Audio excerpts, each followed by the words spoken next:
in the dimly lit, rural town of Dunwich, where the mist-shrouded hills whispered secrets to the wind, and the trees seemed to twist in agony, a sense of foreboding settled over the residents like a shroud. It was the year 1913, and the Whateley family, with their dark and troubled history, was about to unleash a terror beyond comprehension. The birth of Wilbur Whateley, the son of Lavinia Whateley, a deformed and unstable woman, was imminent, and the town was abuzz with an unspoken sense of dread. Lavinia, a recluse, lived with her father, Noah Whateley, in a crumbling, ancient house on the outskirts of town, surrounded by a tangle of overgrown gardens and twisted, nightmarish trees. The once grand house, with its weathered facade and crooked chimney, seemed to lean in, as if listening to the whispers of the wind, its windows like empty eyes staring back. The Whateleys were an old family, with roots that delved deep into the dark, mystical soil of Dunwich, and their history was one of decay, madness, and unutterable horror. As the winter of 1912 drew to a close, the people of Dunwich began to notice a change in the behavior of the local whippoorwills, those nocturnal birds with their haunting, mournful cries. They would gather in eerie, unnatural numbers around the Whateley house, their eyes glowing like lanterns in the dark, as if drawn by some unseen force. The townsfolk would hear their piercing calls, a chilling serenade that seemed to come from all directions, and feel a creeping sense of unease.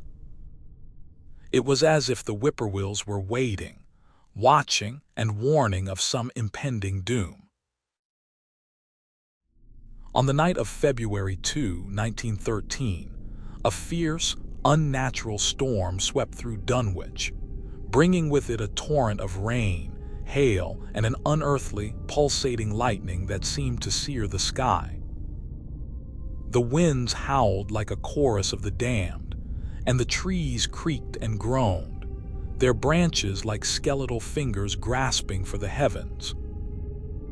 Within the Whateley house, Lavinia, her body twisted in agony, gave birth to a son, Wilbur, a child whose arrival would signal the beginning of a descent into unutterable horror. The birth was a difficult one, and the townsfolk who had gathered outside the house, waiting and watching, reported hearing strange, unearthly screams like the wailing of the damned emanating from within. They saw the windows of the house glow with an otherworldly, flickering light, as if the very fabric of reality was being torn asunder. And when the storm finally passed, the people of Dunwich emerged from their homes, blinking in the bright, cold light of dawn, to find that the whippoorwills had vanished, their haunting cries silenced, as if they had fulfilled their dark purpose. In the aftermath of Wilbur's birth, the Whateley house seemed to loom larger, its presence more oppressive, as if it had become a nexus of dark, eldritch power. The townsfolk whispered of the child's father, a mysterious, otherworldly being said to be Yog-Sothoth, a monstrous, tentacled creature from beyond the stars, a creature of unutterable, malevolent power. They spoke of Lavinia's dark, twisted past, of her dealings with forbidden, ancient tomes, and her attempts to summon forth a horror beyond human comprehension. As the days passed, the people of Dunwich began to notice a change in the child, Wilbur, a change that was both fascinating and terrifying. He grew at an unnatural rate, his body twisting, contorting, and elongating, like a thing from a nightmare.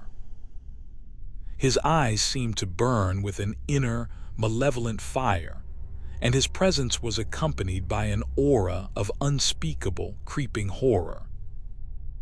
The townsfolk would catch glimpses of him, playing in the overgrown gardens, his laughter like the tinkling of 1,000 tiny bells, and feel a sense of dread, a sense of foreboding that seemed to seep into their very souls.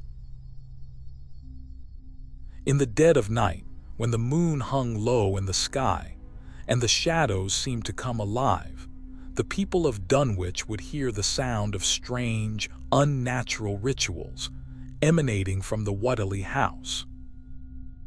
They would hear the chanting, the wailing, and the screams, like the cries of the damned, and know that Lavinia, Wilbur, and Noah were engaged in dark, forbidden practices, practices that would unleash a horror beyond human comprehension.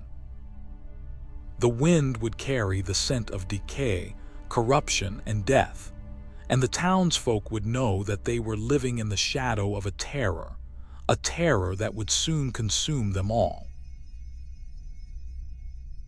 The birth of Wilbur Whateley marked the beginning of a descent into madness, a journey into the very heart of horror, and the people of Dunwich, caught in the grip of an unseen, malevolent force, were powerless to stop it. The darkness that had been unleashed would spread like a stain across the town, consuming everything in its path, and the Whateley family, with their twisted, nightmarish history, would be at the center of it all, their names becoming synonymous with terror, horror, and the unutterable, eldritch power of the unknown.